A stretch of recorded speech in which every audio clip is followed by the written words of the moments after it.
back to the Endgame Sports Show. My name is Adrian Constant, and today I am with three persons that I kind of started giving one a lot of trouble, and I'm hoping to add the other two to the list of troubles with Power Twins and Kim Boss. I like it. I like it. And before we go on, I'd like to apologize to Seaforth Twins because I don't know much. I don't know a lot about you guys. But today I'm hoping to learn a lot. But how are you guys doing? We're great. Awesome. Excited for the interview. Yeah. So last time I had Kimberly on the show, it was probably before I actually started doing the Endgame show. Okay. So since then she's moved on. She's done a lot of competitions, and next to her have been twins. They've been doing a lot of competition too. Yes. So before we go into the competition, let me just ask Melissa and Michelle, how did it start for you guys? Well, I know Michelle's going to deflect it back to me to answer first. It really started with her first. Yeah, so I'm the first of the twins to dive into the bodybuilding arena in 2017. So that's maybe 7 years ago. Your math sounds solid. So I started in 2017. First, I stepped in on stage. My prep would have started in 2016. I would have went to see the national championships, which is what our amateur body puts on in 2016. That was my first bodybuilding show I attended, and I said, "Hey, I want to do that next year." What about you?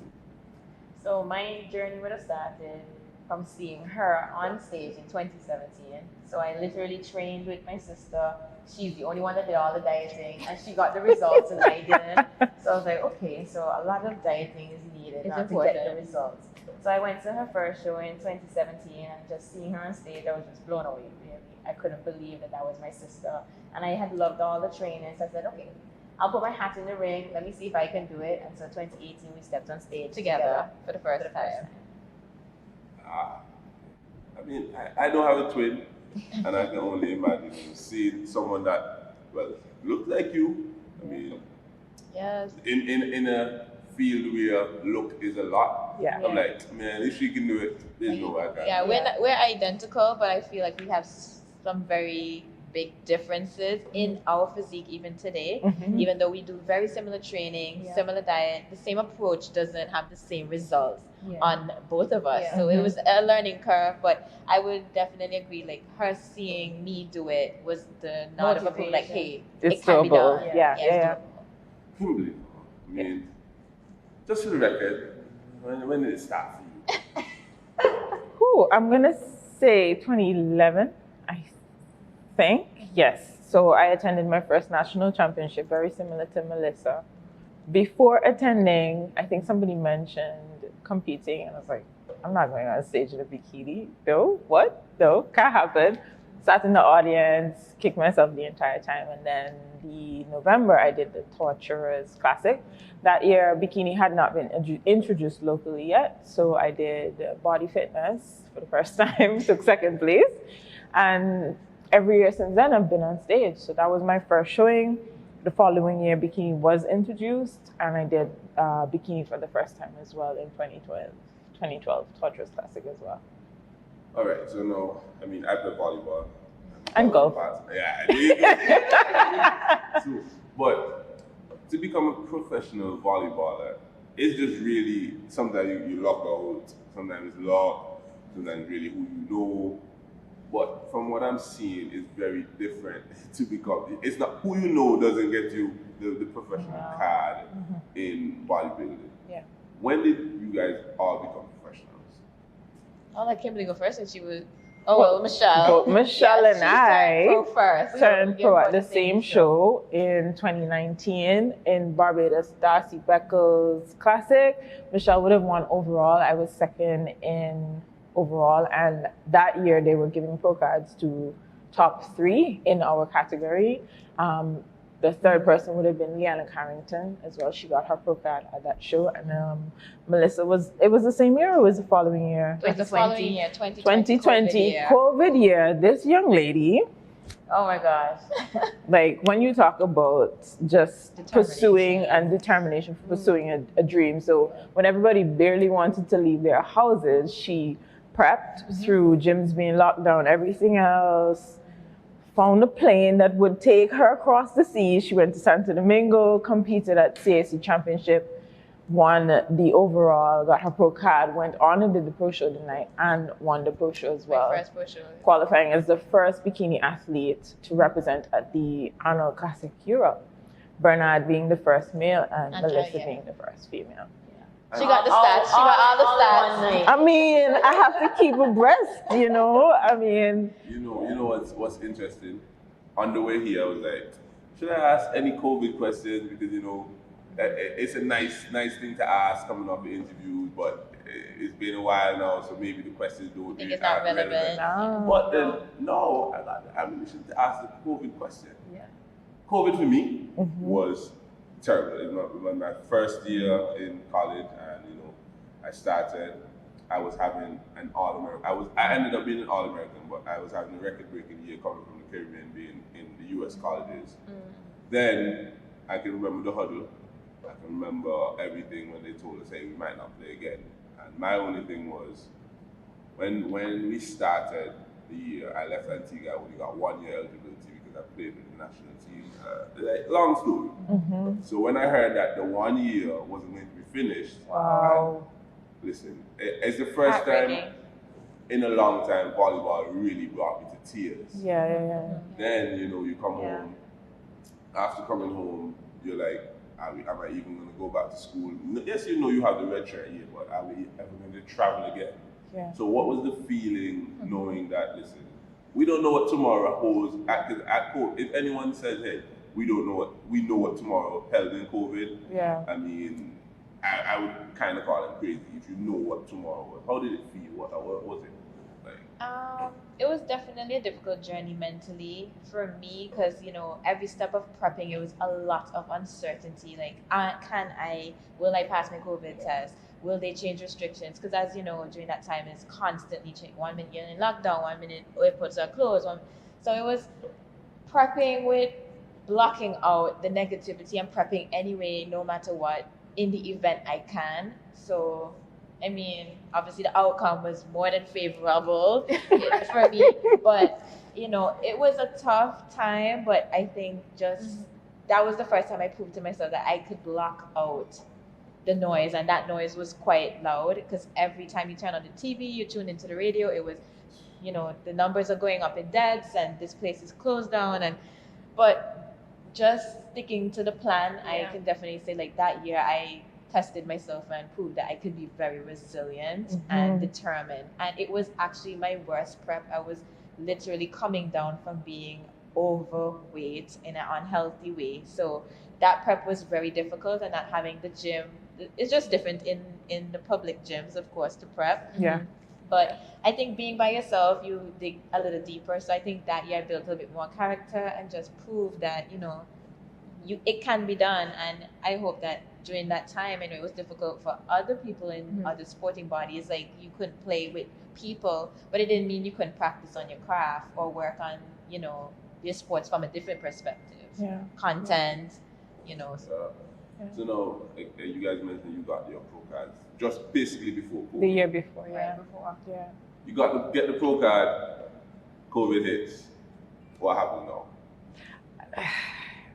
For me, it was extremely disheartening because you have all this anticipation and plans built up for your debut and what you wanted to do. And I think when I came to the realization, you know what, may just have to skip out this year. It was heavy, but you quickly, when you're determined and you're like, in spite of whatever challenges you face, you're going to continue to pursue. You kind of reshuffle. It's like, okay, this is not going to happen for 2020. What can we do for 2021? And from our perspective, that was the first year that we all went off to Arnold's. I know Michelle and I did our pro debut in St. Martin, which was a really great experience. It was a small show because, of course, gyms are now reopening. People are now coming back out to compete. But we qualified for Worlds along with Bernard as well. And similar to Melissa, there was a lot of negativity, Where are you going? We would have to do a COVID test 48 hours before traveling, and the pre-registration, and where y'all going with that? And I remember down to the Monday before we traveled, we didn't have our tickets yet, and we were like, you know what, if this funding doesn't come through, does everybody have a credit card that we can close our eyes and swipe? Because it's such a huge opportunity. It's the first time that Antigua would have had a team of persons going, and we just really did not want to miss out on representing and the opportunity, because you just never know. And we made it happen. We went. It was amazing. It was amazing. That would have been the year I won world championships. Michelle would have walked away with third place finish as well. You know, coming in as basically rookie athletes from the Caribbean, tiny little 108 square miles, going across the globe to Europe, competing amongst these girls who have been representing, have been doing well. I mean, they have a lot of access to a lot of more shows than we do. And just coming in, I think all of us went into the show just expecting to take as much from the experience as possible in a positive way, and use it to funnel or feed how we could improve. And we came away with so much more than we anticipated. I think we went there and no one knew who we were. And then when we left, on the podium, all medals. Yeah. You know, gold medal and a bronze medalist from Antigua. I mean, it's always satisfying when you go. Well, not expecting to win, but just going to learn, and then you hear your name, hey, and the winner is, and you're like, oh, wow. That was the phase. That was the phase. Like, what? That was the phase. That was. I think we all have had that moment. Oh, for sure. On For stage, sure. So, For sure. Kimberly, being you said you really started 2011, somewhere around there, and then you know. You see the twins, and I see your pages, and I see that you know they always, you guys talk a lot, you guys support each other. Being the OG, just for being the OG, how do you what do you say to the other two? What do you say to them? How do you encourage them? Like, do you reach out to them when you see something, or is it they have to come to you before you?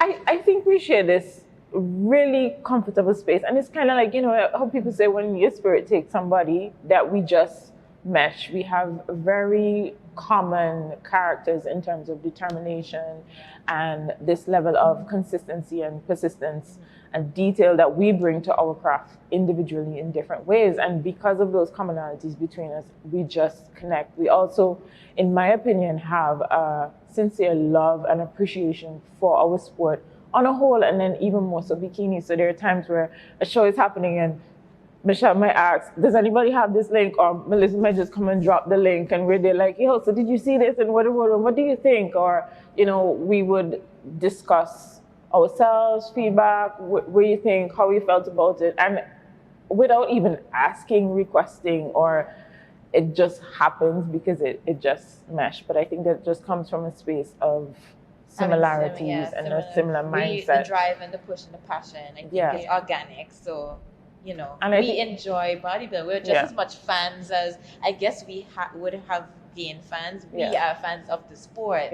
So we just love discussing bodybuilding and every aspect of it, for that matter. And I think there's a genuine appreciation for each of our individual journeys and pursuits. And we can all say that we've seen our sport grow, both for our category and just the sport in general. And we've been a part of that journey, and just having, I think, for me, respect for both of them. And I think likewise, it brings this level of appreciation and love that you just want to be in the person's corner. You want to see them do well. You want to, it's a weird, it seems a little strange, but for me, it's respect. I understand that, but I think we're happy for each other when we do well. Whoever it is or whoever comes ahead, we're happy. There's a bigger picture. It's the 268 at the end of the day that we're representing.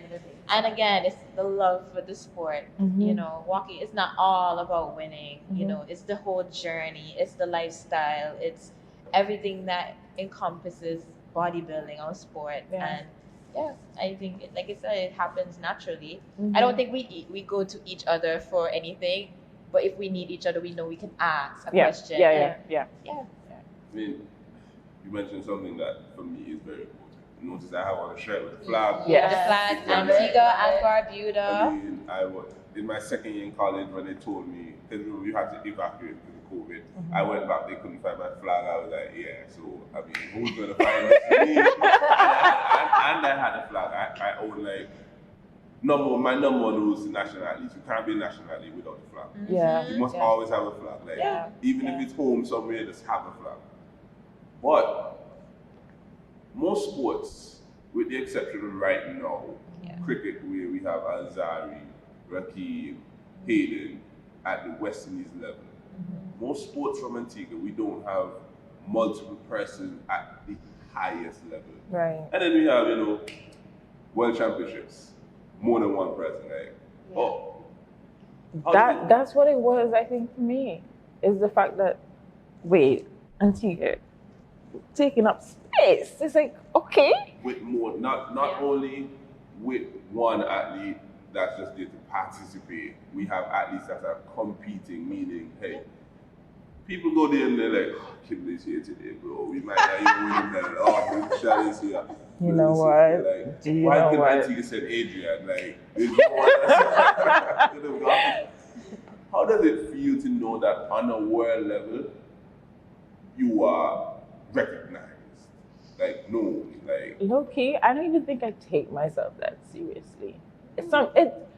Every now and again you get this reminder, but wait.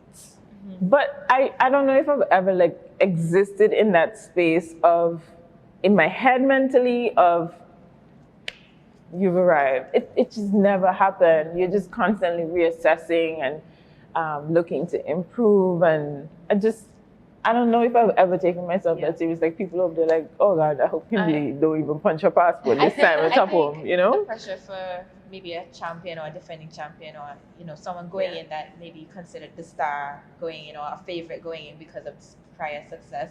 You're just as nervous, if not more nervous, than the person who probably came last at the show preview. Yeah, I agree. The pressure is totally different, and you're even more in your head like, this is not how I looked the last time, and you're comparing, and the pressure is so great, and like you said, we've done so well, I think, across the board, just Antigua collectively, not just the three of us, collectively Antigua's bodybuilding performance has elevated, that when people see Antigua coming to a show, is an expectation that we are going to be in the finals, be in the semifinals, be in the finals, and be on that podium. So the pressure is great. So I think, it's really important to check yourself and go in very humble. Yes.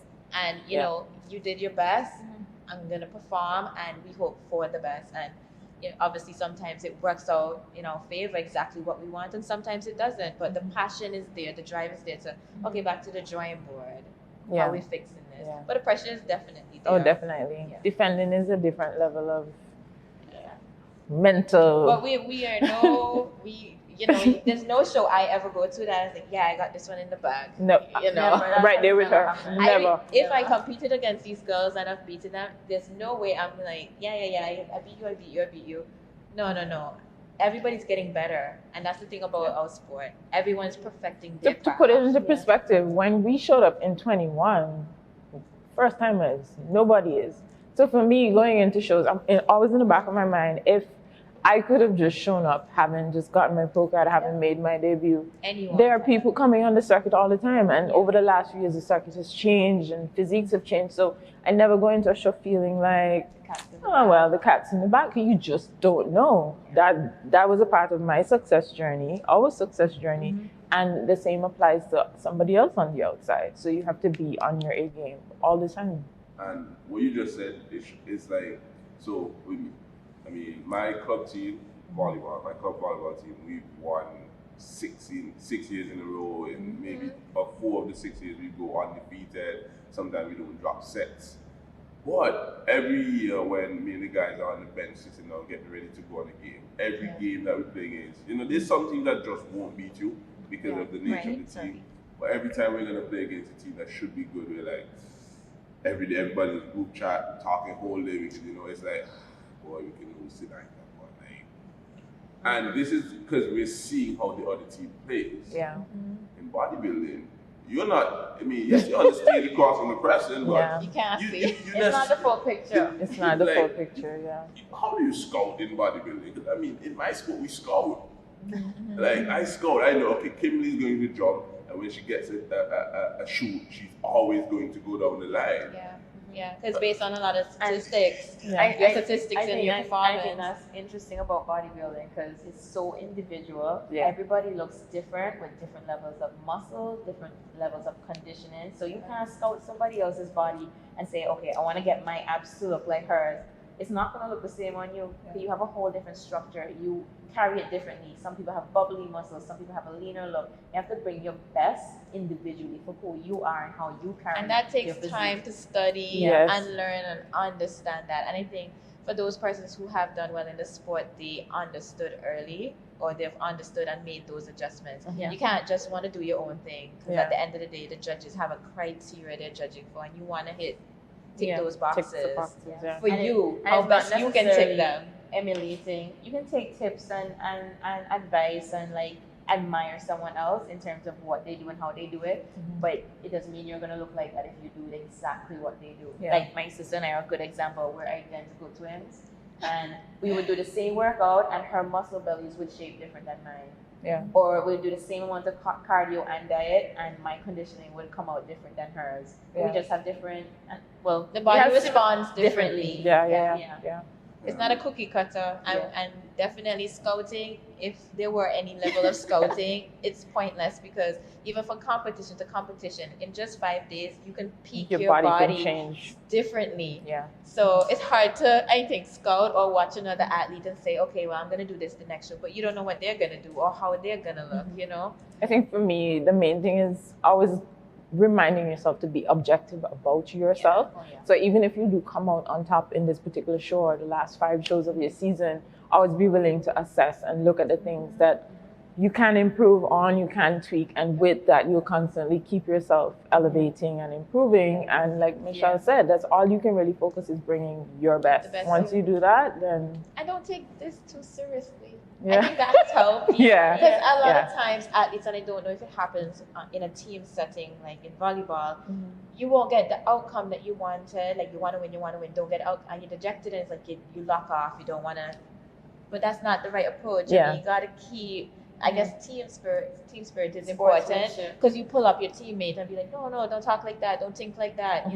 You elevate each other's mindset. And you have to do that in bodybuilding. Like you can't just, I didn't get my pro card, slow down the weights and I come off my diet. A lot of athletes do that. But I think, if you stay true to not taking it so serious, you're working hard. I hope I'm not contradicting myself, is that it is serious and you're taking it serious, but don't take it too serious to the point where if you don't get what you want, the goal is off the table. And with what you just said, right? So I went to college at 23. You tend to go to college at 18, especially when it's a sport. It was on, I went to St. Martin for a tournament, and in my head I was saying, okay, listen, so I've been trying to go to college since 18, and I'm 22 now, it's not happening. What I'll do now is I'll just try to train more and focus on getting on the professional circuit. So you adjust, you align you adjust the goal. We get there, and we played against pro teams. All the coaches like seeing Antigua, because I was jumping out of the gym. We had a 17-year-old who was 6'5". Wow. We had a 15-year-old who was 6'3". And so and even our oldest player at the time, he was 42, and he was moving like a 25-year-old. We lost every game, but we were the only team to at least take a set from everyone there. And then this young lady saw me, she was like, you look like you played in college. How was it? I was like, never. Didn't get the opportunity. And then she said, listen, I have a coach that coaches in Barbados with me. She goes to school. I'm giving her a number and giving her a name. And it materialized into it. And that's when I go to schools and I talk, I tell them, listen, no matter what, it's really never done until it's done. I agree.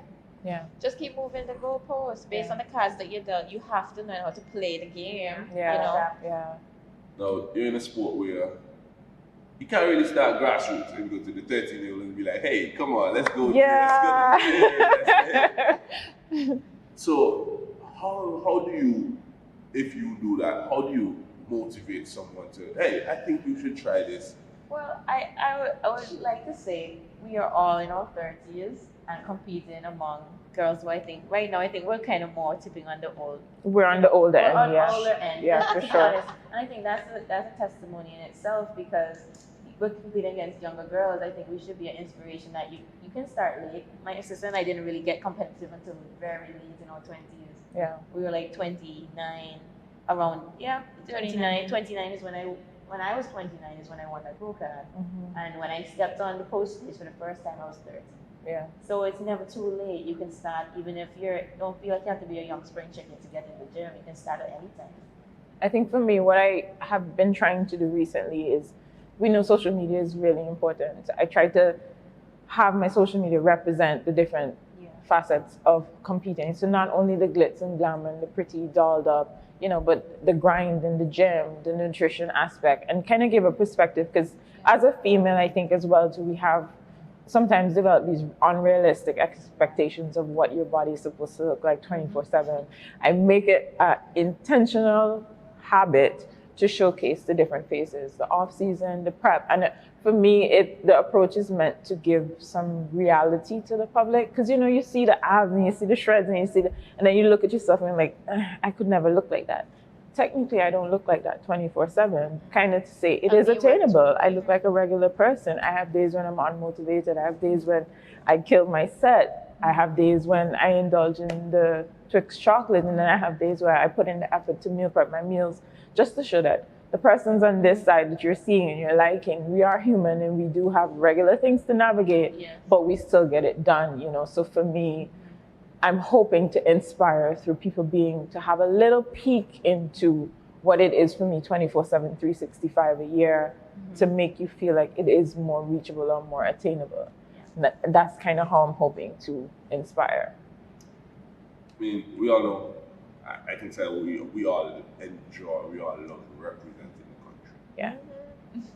And when you go on the tour, some of the speeches the coaches normally give you as young athletes, say, hey, you're an ambassador for the country, you're representing the country. But everyone doesn't understand what it means to be an ambassador. What does it mean? What does it mean to be, hey, I am ambassador X, Y, and Z? How does it feel? What does it mean? I'll let you go first. Again, I guess humbling experience, and I don't know if it's speaking specifically to the appointment of being ambassador, but I think it starts way before that. I mean, you just always, when you step out of Antigua, you have this pride to carry your flag, and it's just not in your performance, but the way you interact with the other athletes, how you carry yourself backstage, your demeanor when you hear the results. It's not just about you. You're representing not just your family, you're representing Antigua. And I always revert back to something that was said during my graduation when they gave the charge. It was like, how do you want to be remembered? And when I leave a show, how do I want to be remembered? I always want it to be that they remember, because many athletes might not remember your name if they don't know you well, but they would remember the athlete from Antigua, and our name is quite known right now, so it's Antigua. What did they have to say about my country and my country's performance? So it's not just the performance on stage, but it's how you carry yourself, everything. And I think it carries a lot of pride for me, and with that, I just always want to do it to the best of my ability, to the highest order, and I want to continue doing it. It's a good feeling when people can talk about your country and speak about your country in such a positive light. I think for me, piggybacking off of what Melissa said, although there aren't a lot of sports that intersect with the main characters of bodybuilding, I think the big takeaway is, like she said, sportsmanship, how you represent yourself, both on and off stage, so you don't get the best result. How do you respond to that? How do you interact with the other athletes that you have to compete against? Post, pre-show, how helpful are you to the person who may just have a random, a lifestyle trainer that might just have a random question? It all comes down to, for me, I've gotten so much out of this sport from a personal perspective, building myself character-wise. It's now at a point where, what can I give, even if it's like the tiniest thing in the other direction? somebody reached out about posing, and you say, okay, yeah, I can help you out. And she's like, I didn't expect you to respond. And that always blows my mind when people say, I never expected you to respond. Thank you so much for helping. But it goes both ways. Just as much as I've received, I'm hoping to be able to give back and kind of inspire across the border, like you say, across different sports. What's the best representation of being a great sportsman or a sportswoman from all aspects? Not only when you're successful and you're on top, but on a whole. I mean, sorry, I understood what an ambassador was, but I learned the hard way. Not hard way, but there's nothing wrong with that either. Discipline was like, because I coming out to the village where all your friends are playing, everybody bad one here, bad one there, rude, see the old man on the road, tell, hey, come on the field. And and it carried, I moved from football, where my family is a sport family, moved into volleyball, and I had the same level of, I had no discipline. Like, I was named the captain of the team because, I motivate a lot, I'm like that. Go to a tournament, and this in 2015 would have been the change of, and I mean, I still had moments with, when I lost control of things, but 2015, 16 was the change when I met someone who never came to Antigua. And after seeing us play, all she had to say was, Antigua people have no manners. Wow. She's never been to Antigua. Wow. But she saw the representation of Antigua in these 10 young men who we come to the game, we're arguing, when the ref makes a bad call, we throw up our hands. And it really showed me, listen, bro, people will take their judgment, and I had a friend that used to say, perception is reality, to be honest. Like, no matter what, no matter if person say, hey, listen, he's indisciplined, even if you're not, and you know to your heart you're not, whenever it stirs around, that is what you'll be seen on. So that's when I kind of learned, listen, at the end of the day, it is what it is. The ref will make a call, even if you don't like it. You become friends with them. When you become friends with them, it's like a complete circle. But now we're in, 2023, going into 2024. You guys had a pretty party here. Let's not. Yeah. Act like we haven't had a party here. What has been the biggest takeaway so far? 10 months in? What has been the biggest takeaway from this year in particular? Wow, that's a heavy question. I wasn't prepared for that. Oh my gosh. I think for me, having the right people around you in your circle, support-wise, and just keeping you on track. Because, coming off of this 3-week stint with these girls, it kind of reminded me how important it is to have like-minded people and to have the right people in your corner, because we just leaned on each other. It was no easy feat doing shows back to back, and just being able to, like, we woke up late for breakfast a morning, but woke up to missed calls on WhatsApp. Y'all coming for breakfast? And Melissa almost beat off the lady in the hotel because breakfast ends at a certain time, and she's hoarding this plate. It's like, my teammates need to eat, okay?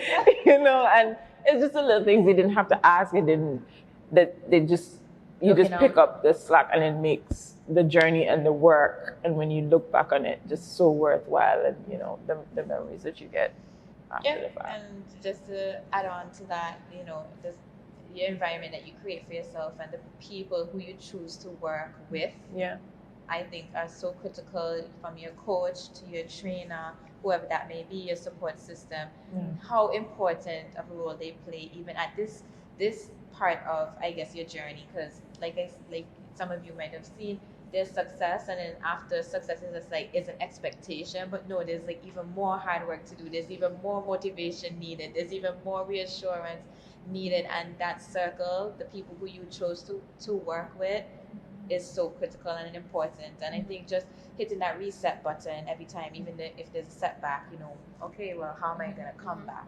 Being able to do that and having the right people around you is so critical. I would have to agree with the two ladies, because for me, I do co-depend a lot on the camaraderie and a lot of help from my family, especially my sister, because my schedule is, not even. Crazy. I have a crazy schedule. And for me, getting through this year and my career in bodybuilding, my career professionally kind of rose at the same time. Yeah.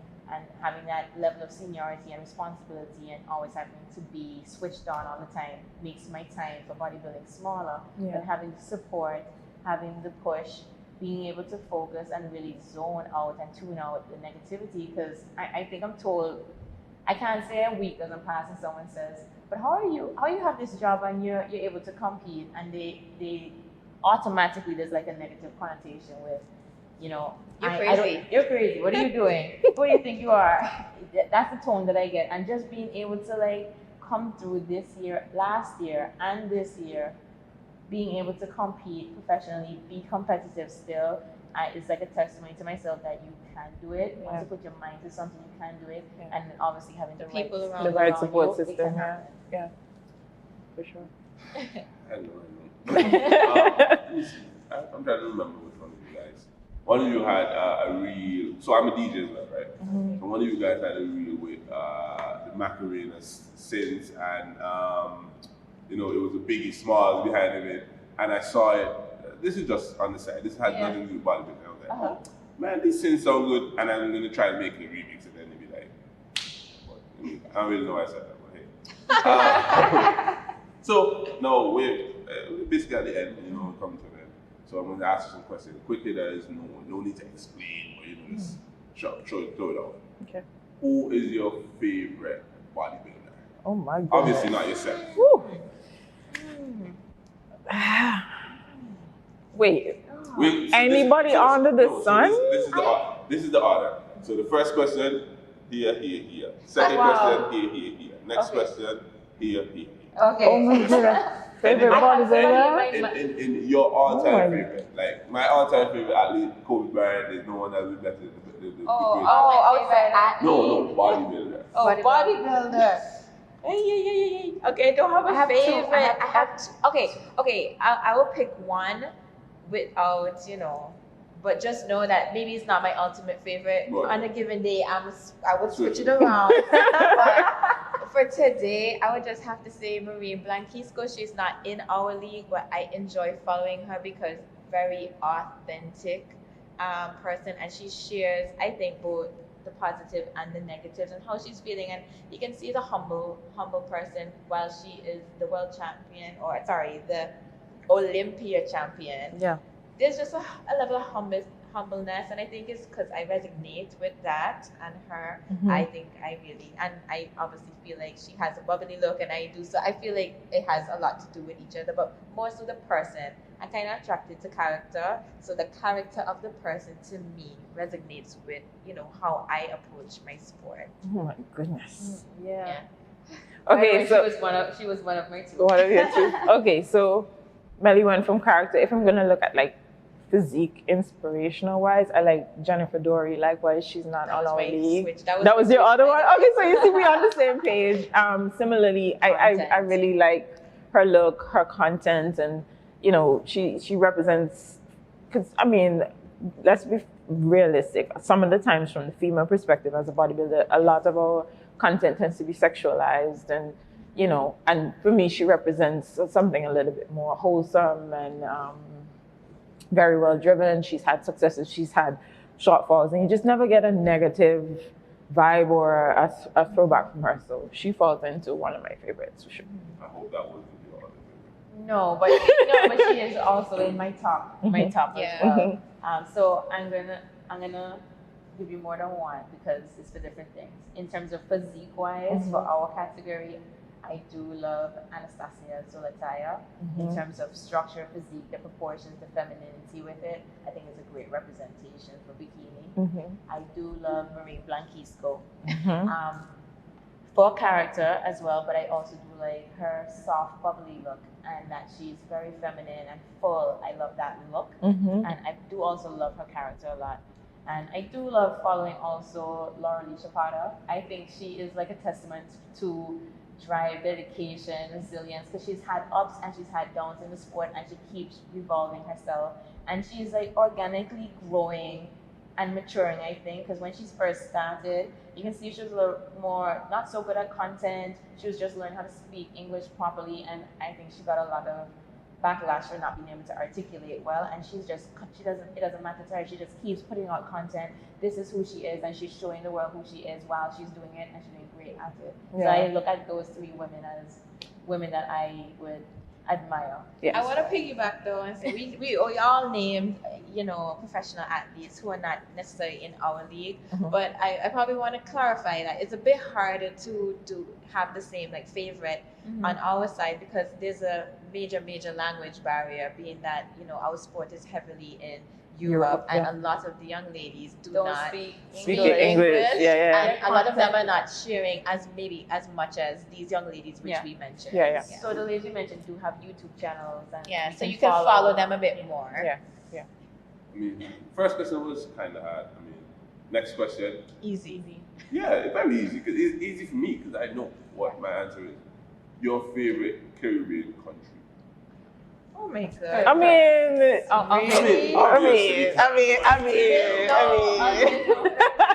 one and only. Yeah. So there's no Caribbean country that I really love being here. I love Antigua. Yeah, I honestly love Antigua. I wouldn't give up Antigua. Oh no, I would never give up. I would never give up all Saints for anything. I like that. Give up all Saints. I mean, it's only special about Antigua. Yeah. My mom moved, and she went to Para, and now she's about to move to Bowlands, and she's like, there's always a space for you. And said, of all the villages in Antigua, Bowlands will definitely, just because of the Bassam versus Sack type rivalry, never want to live in Bowlands.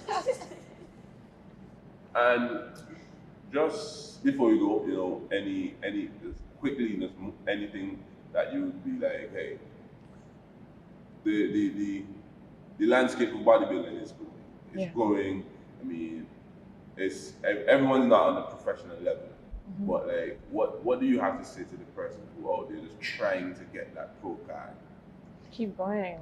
Keep trying. Just don't compare yourself to anybody. Michelle and I are very big examples. I started in 21. I got my pro card in 2019. The years on the circuits, yes, I had successes and I had wins. I had second place. I had fall shots, over those years. But they built me and gave me insight into myself in a way that I wouldn't have had otherwise. Michelle had more of a fairy tale experience, where she came in, may not have been the best in that first run, but the second year she came back, won overall, won her pro card. So everybody's journey is different.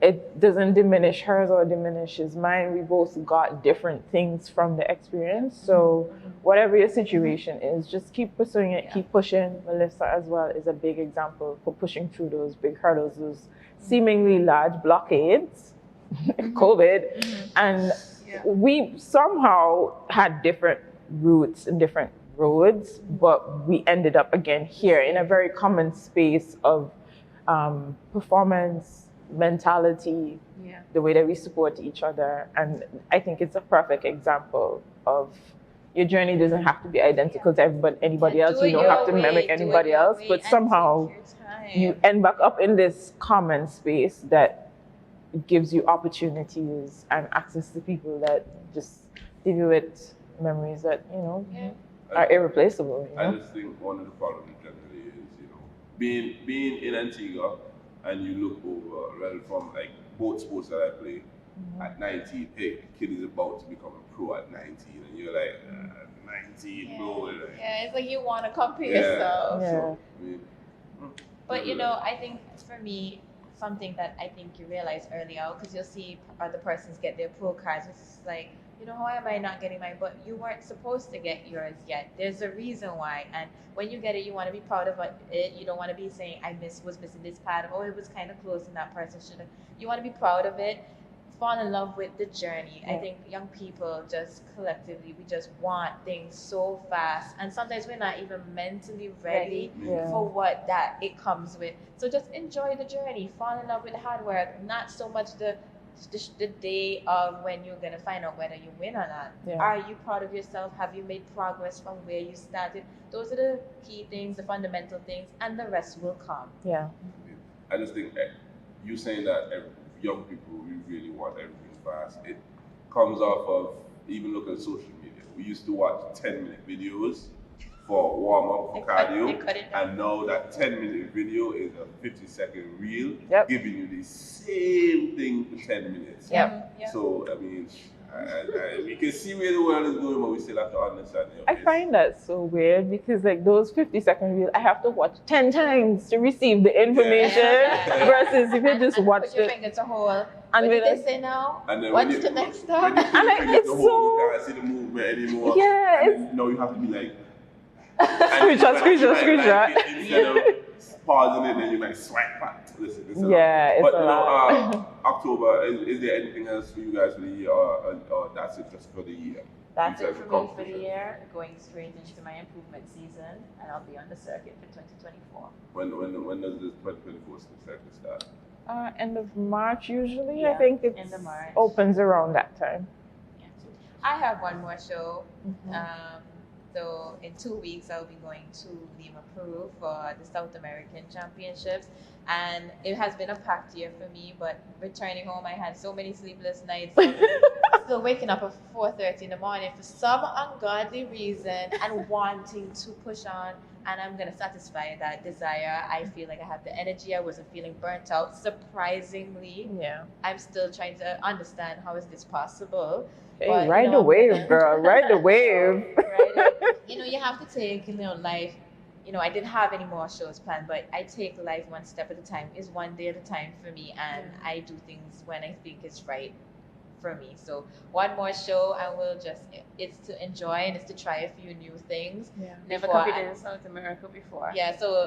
For those who follow our journey or my journey, you will see some different things because I'm going to use this show as let's say a tester, and we'll see what happens. So for me, whatever the outcome of the show is, for me is more of a learning experience, and I'm totally content with my performance this year.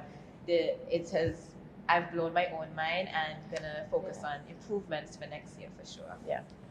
For me, similar to Michelle, Worlds was my last show of 2023, and just gonna work on tweaking a few things and coming into 2024. Don't have a list of shows targeted yet because the calendar comes out, as the year goes by.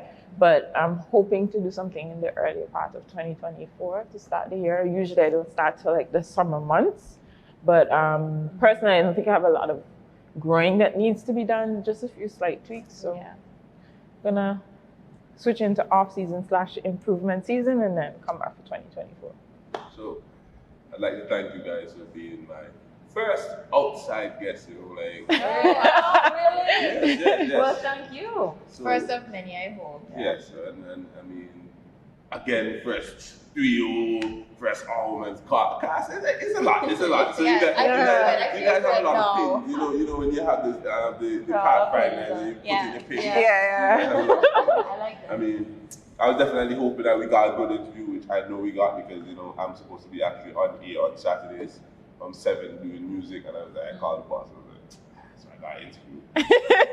And she's like, so you got a mix? I'm like, man, I can't record. She's like, okay, I hope this interview is a good one. If it's not, it has to be. Yes. I have to say I thoroughly enjoyed it. I think it was very nice. And very fun. Yeah, it was. It was a great interview. It was really good. And thank you so much for having us and bringing us all together. Yeah, that was the main thing. The main thing I was like, need everyone together. I asked him, I was like, I even said to her, I've never spoken to the twins. I think they're kind of stush. That was the sentiment. He's like, but no. He said, all twins are not. And I have the WhatsApp chat, and I can prove it. I said, but they are not. Moving right along. He was like, prejudice. No, it's okay. We get that. You stigma get all that. the time. I was